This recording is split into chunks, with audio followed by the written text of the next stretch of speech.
Welcome everyone to our celebration of Global Love Day, May 1st, and our celebration of our humanity. And in particular, today we are live with the Board of Directors of the Love Foundation so that we can give a little insight to all of us that are participating in bringing not only Global Love Day together and for the public, also bringing the Love Foundation together. And our next guest is our board member, Erik Grand. Welcome, Erik. Thanks, Harold, and happy Global Love Day to you. Happy Global Love Day to you too, yes. It's a pleasure to be here speaking with you today. Show your shirt so everybody can see where this all becomes. Love begins with me. Love begins with me is the theme of Global Love Day. You know, it's funny, if for those that aren't aware, every year we put out a new t-shirt, and one of probably my only collection is Global Love Day t-shirts. I think they go back now 4 or 5 years. So this was from 2018, and I'm really excited to be wearing it today. Yeah, they are a fun aspect of what we get to do because we're able to put the message out in yet another way, and people love being able to wear their t-shirts and share Global Love Day every day.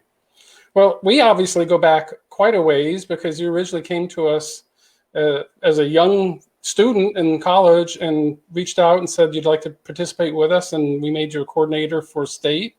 And then it didn't take very long, and your enthusiasm and all of your creative insight gave us the opportunity to bring you onto the board. So you've actually been on the board for quite some time.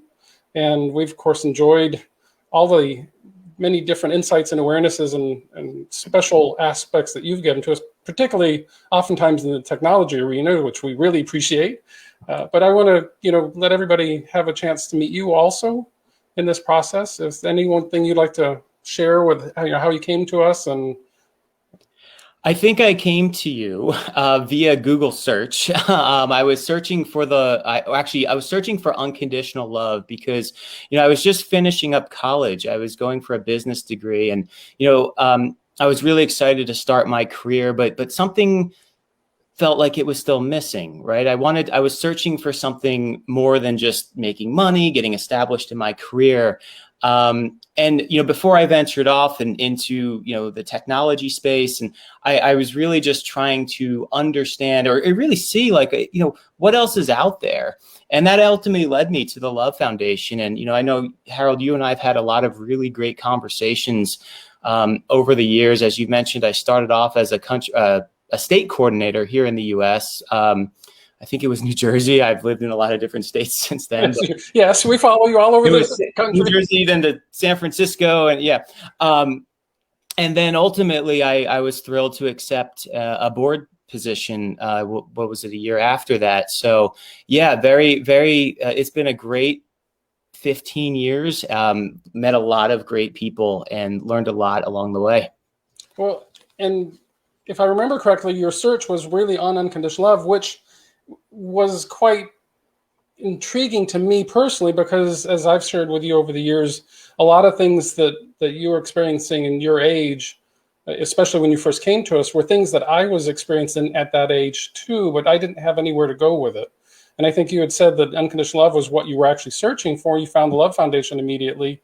What is the aspect of unconditional? What was going on then? And then, in essence, what is your understanding of unconditional love, and why is that the attraction part for you? I think it's again, thinking back 15 years ago, I distinctly remember I went from college, earned a business degree, transitioned into grad school, pursuing an MBA. I remember at the time there was the theme of, all this was new to me. It was about, competitiveness, how do you just kind of stand out in the market, and everything that we're used to with business, right? I always believed there was a better way to do business. And I think that's what really kicked off my search. It was like, if I'm going to go into this, as a profession, I want to be able to do things a different way.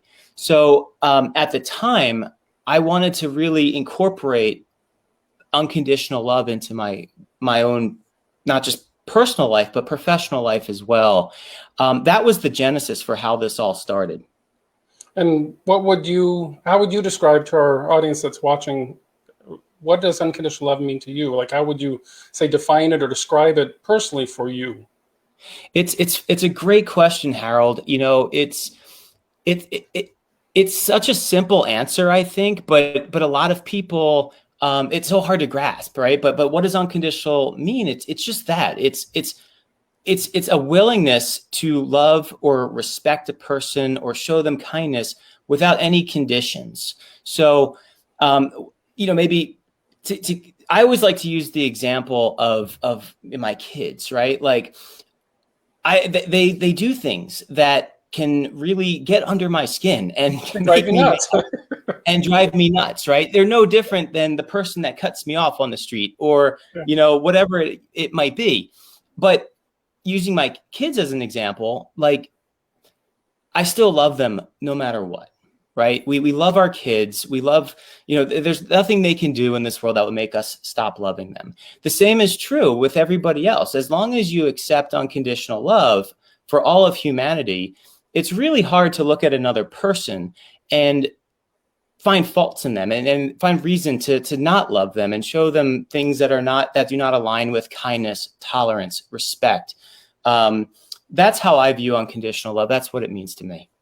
So, being that you're wearing very specifically the T-shirt, which is our theme, or one of two themes for Love Begins Me, for Global Love Day, Love Begins with Me, and celebrating humanity, then that kind of poses the question: do you love yourself unconditionally? Because in essence, you're coming from a space that recognizes, so clearly somewhere along the line you had to embrace yourself on that same level in essence first. It's a great question, Harold. One of the things I learned early on in my life is, I read the books, I studied different traditions and it found different inspirations. I tried to go out there and really just I love you, like I love you and you and you. But I didn't really say, I wasn't really comfortable with myself yet. Something was missing. But what I learned early on is that until you can love yourself unconditionally, you're really just faking it, right? You can't really say that you love the whole world until you love yourself. So I wear this shirt very proudly. Love begins with me because it's what I believe. It comes full circle. If you love yourself, you have it within you to extend that same love to other people. Well, and because Love Begins with Me was originally our main theme and continues to be our main theme in our 18th year now of sharing Global Love Day, you're attracted to Global Love Day, and you've obviously shared and assisted us every year that you've participated. What is a particular aspect about Global Love Day that really rings your bells, perks you up, or it's something that from your perspective you really like about Global Love Day, what it represents and means to you? So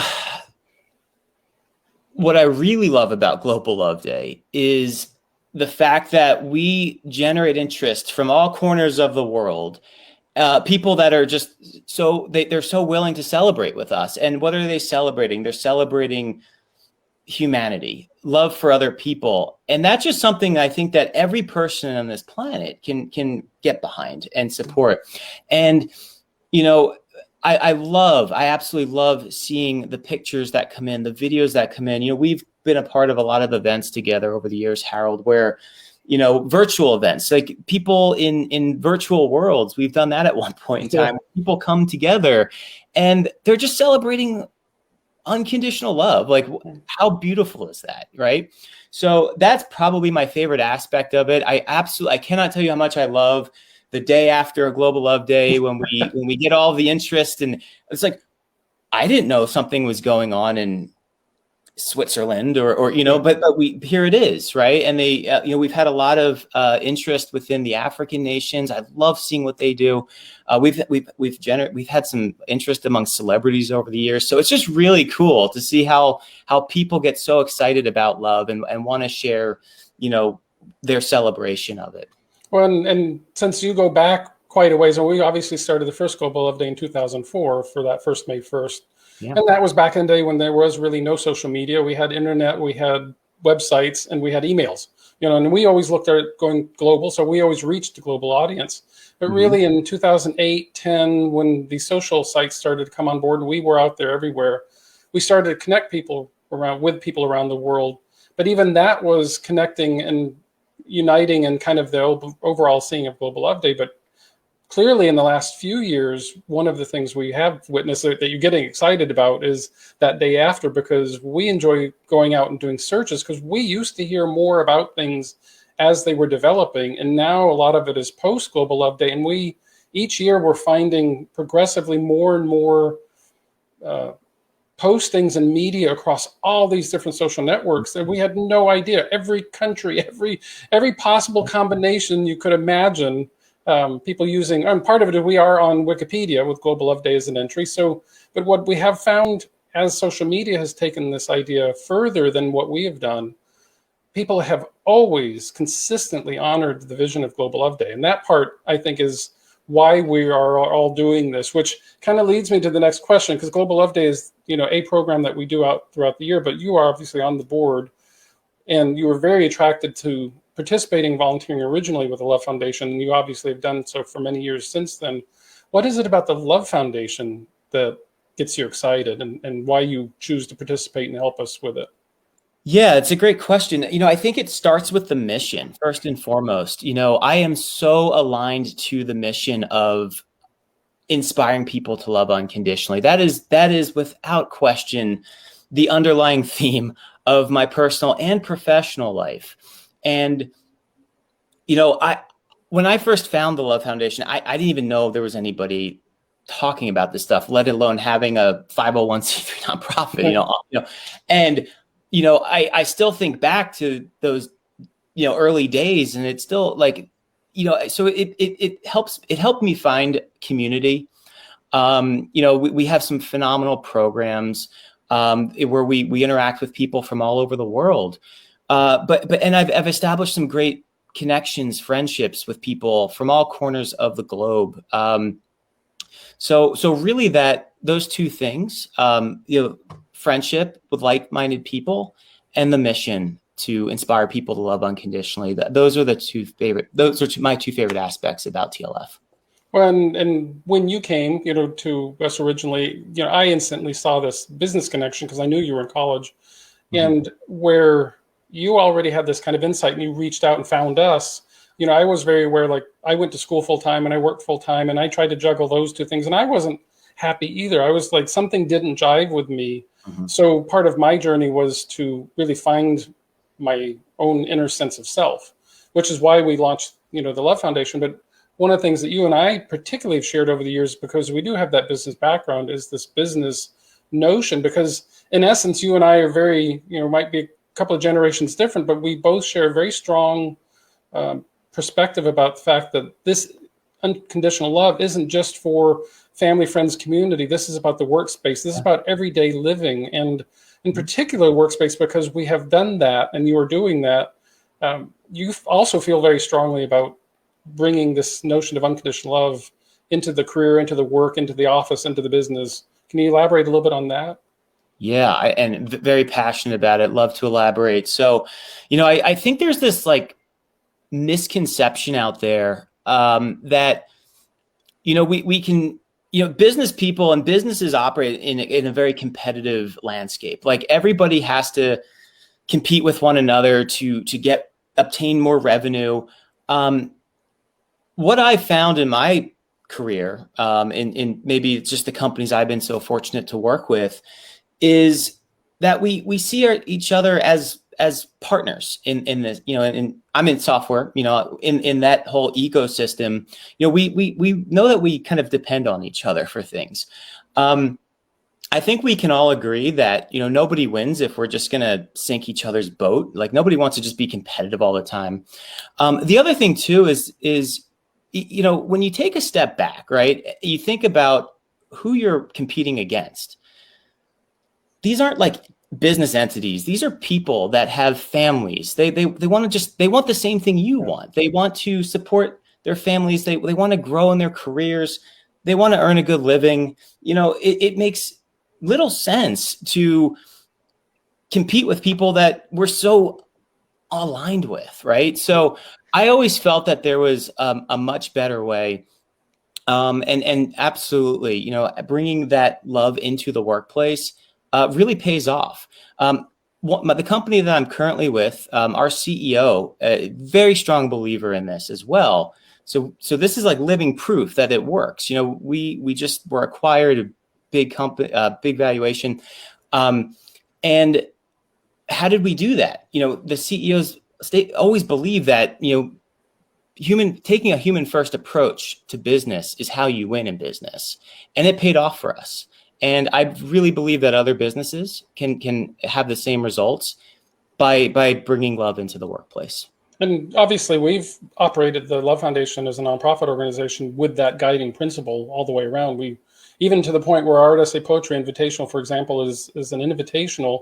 It's not a contest. It's not a competition. They're finalists. We're very careful about how we word things as a result. And so I continued my practice with my understanding and developing the Love Foundation, but walking and talking and working with you, and we know that there's a paradigm shift in business where this is kind of not the new frontier, it's the right frontier. It's the holistic frontier. And I know the company you've been working for some years now, they're wildly successful with this approach. And it just feels so right to remind people. I mean, for many people that would be listening, if you've got a job, you're probably spending 8-9+ hours a day at this job. If you have a 24-hour day, that's a third of each day short of a weekend. And if you realize that you're spending very little time with family and yourself, compared to what you spend in the work, why wouldn't we want to take this notion of unconditional love, this playful approach to life, and this understanding that we're all in it together? And that's something you and I have talked about a lot over the years, how this can be done and is necessary, vital for us. Yeah, absolutely. You think about how much time you spend in your job, right? It's not something that you can just wake up feeling inspired to be kind to other people and then, okay, I'm going to work, I'm going to turn the light switch off and just be competitive and everything opposite of the things we're talking about, right? That just doesn't work. And who wants that, right? Like, so to your point, I think it's really important to try to find ways to incorporate it into your daily practice, your daily activities in the office, or if you're working from home. How can you, for me personally, it sounds a little silly. I like to kick off my meetings with childlike joy. I'm a big fan of icebreakers. Everybody, and especially when I work with clients, I like to start meetings with little icebreakers and get people laughing, right? Yes. It kind of breaks the mood. It's just, I'm the self-proclaimed king of really bad dad jokes. I love sharing them with people. It gets everybody laughing. Maybe they're laughing at me, not with me, but that's okay. It helps set the mood. Yes. And that's all part of it, right? We're friends now. We're all on the same page. And that is how we make a difference. And where I think so many people have always looked outside of themselves, they've looked for others to kind of kick this off and initiate it. The t-shirt that you're wearing today, perfect. Love begins with me. Laughter begins with me. A smile begins with me. And we are here to recognize that it's an inside out thing. And if we're really at peace with ourselves, that's what we bring to the world. And that's how we really make a difference. We can't fix things thousands of miles away, but we can bring our presence in and remind people that life on the planet is really meant to be joyful and fun and loving and caring and compassionate and kind. And it's been fun to watch you grow through all this with it and actually take all of this common awareness and just keep applying it like we do. And I've just watched you grow while you've been with us in your own personal life, just taking love into absolutely everything and seeing the results. I mean, that's really why we're sharing the board members, because these are all individuals today that represent what it's like to live with love and how easy it is once you start. Yeah. That's the difference for us. Absolutely. Couldn't agree more. It's been great for me too. And, one comment you made that I wanted to double click on, about, how do we change the world? How do we affect somebody millions or, thousands of miles away? Right. One thing that I've had to learn too, is that, we all have these like big ideas. We want to change the world, but it really starts with us, right? Going back to love, it begins with me. Just be that living example that show kindness, do random acts of kindness. My partner Katie and I, we always like to go out and share random acts of kindness. That's like something we're really big on. When we're at the the grocery store and we see like maybe the cashier is not really having the best of days, we like to tell jokes and make them laugh. Like that's just something we do. So little things like that are what changes the world. Showing love Yes. to other people is really how you make a difference. It starts with you. Whatever you're good at, whatever you inspire to do, share that with the world. That's how you change the world. Absolutely. And that brings us to the last question, which is, you've celebrated a lot of Global Love Days with us. How do you enjoy celebrating Global Love Day, and what do you plan to do the rest of today as a celebration? So yeah, there's been a lot of really good events over the years that I've been able to participate in, everything from the virtual events that we talked about earlier. That was probably one of my favorite, honestly. Just, Yeah. I think we had like a virtual beach party or something. Yeah. And it was just so cool. We had like 600 people or something show up. Yeah. That was phenomenal. There's a lot of really other cool things we've done. There's been, last year when, the pandemic kind of hit, we had the kind of stay at home music concerts, where people were tuning in, sharing, Global Love Day through music. That was really cool. I know there's been some other activities, drum circles and things like that. As far as what we're doing today, we're going to keep it pretty low key here. We're going to be actually doing some planting. My daughters wanted to really, celebrate with some flowers and stuff. So we got some of those from the store, and we're going to plant them and make the world a more beautiful place. That was one of the themes today. So hopefully as a kids, you'll all go out and be childlike and get yourself some ice cream too. Yeah, we probably have that as well coming up next. But there's always seems to end with ice cream. Yes, well, that's with little ones, but yeah. So that's with the little ones as Dad is driving into the ice cream store. Yes, we know. Yeah, I love my vegan ice cream. So yeah, exactly. That's us. Our soy ice cream. Yeah. Yep. Got some of that as well. So it's been an absolute pleasure. I thank you for sharing, again, another different perspective, and letting, the audience that's watching see yet another member of our board of the Love Foundation, and why we're all here doing what we're doing, and why we do it, and why we're so passionate about it. And I certainly appreciate all that you bring to the party, and we'll leave you with a happy Global Love Day. It's been a pleasure, Harold. Happy Global Love Day to you and everybody tuning in. Hope we get a chance to do this again next year. Absolutely. Thank you. Bye.